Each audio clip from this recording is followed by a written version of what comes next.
Hello students, this is your English teacher Mrs. Shanti of KV Ashok Nagar. Today we are going to read a new poem from class 10 English reader. The title of the poem is Animals, written by Walt Whitman. Walt Whitman was an American poet, essayist and journalist. He was born on 31st May 1819 in New York. He died on 26 March 1892. Leaves of Grass, O Captain, My Captain, and Song of Myself are some of his great works. The present poem, Animals, has been written in free verse and published along with his other collection of poems, Leaves of Grass. Before we proceed to the poem, let me ask you a few questions. How do you feel when you are in the company of animals? Do you find any difference when you are in the company of human beings and in the company of animals? Discuss with your friends.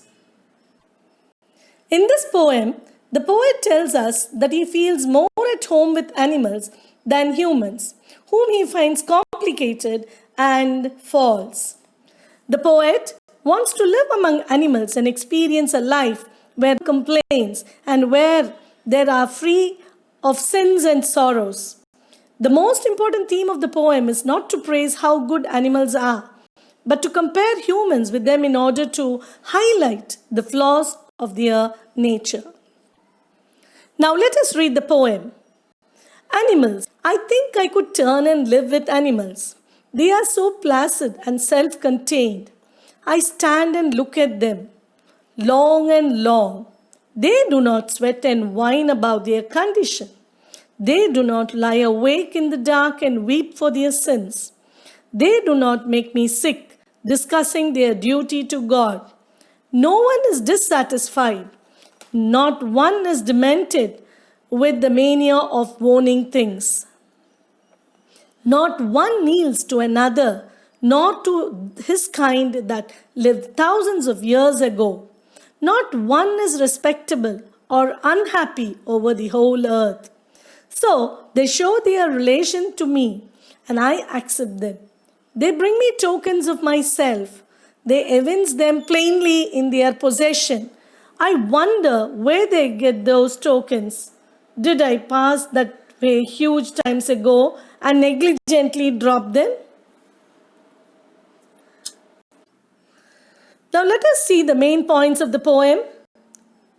The poet feels more comfortable and at home with animals. He doesn't feel comfortable with human beings. He wants to move away from human beings and live with animals. Animals are calm and contented. They never weep over their miserable condition as humans do. They never worship God and weep for their sins. They don't suffer from the mania of madness of owning and possessing things. They don't fall down on knees to show respect to others. Thousands of years ago, the ancestors of human beings possessed the qualities of love and kindness. Men have lost those tokens of love, but animals still retain them. Human beings are confused, greedy, and overambitious, while animals are not.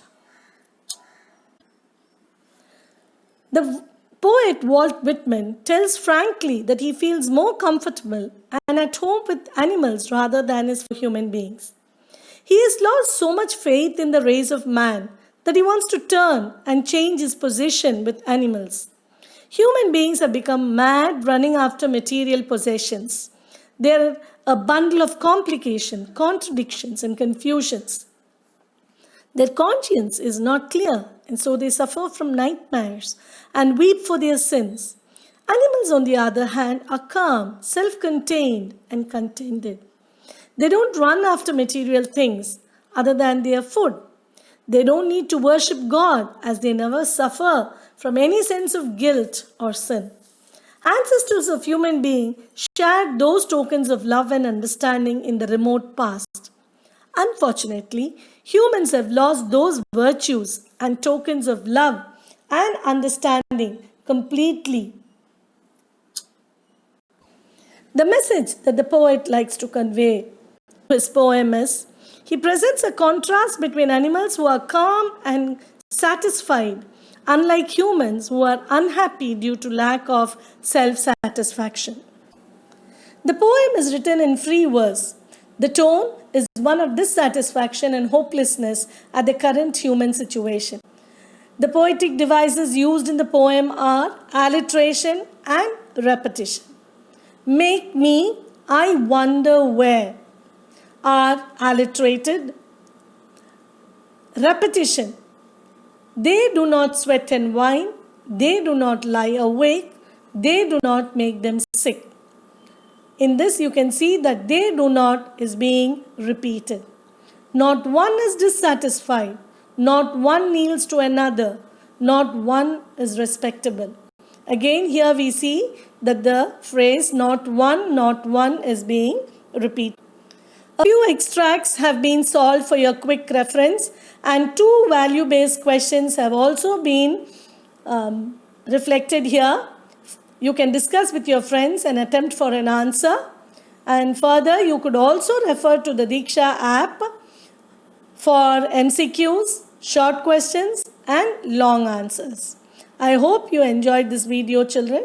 Please do subscribe for my channel and ring the bell button. Thank you.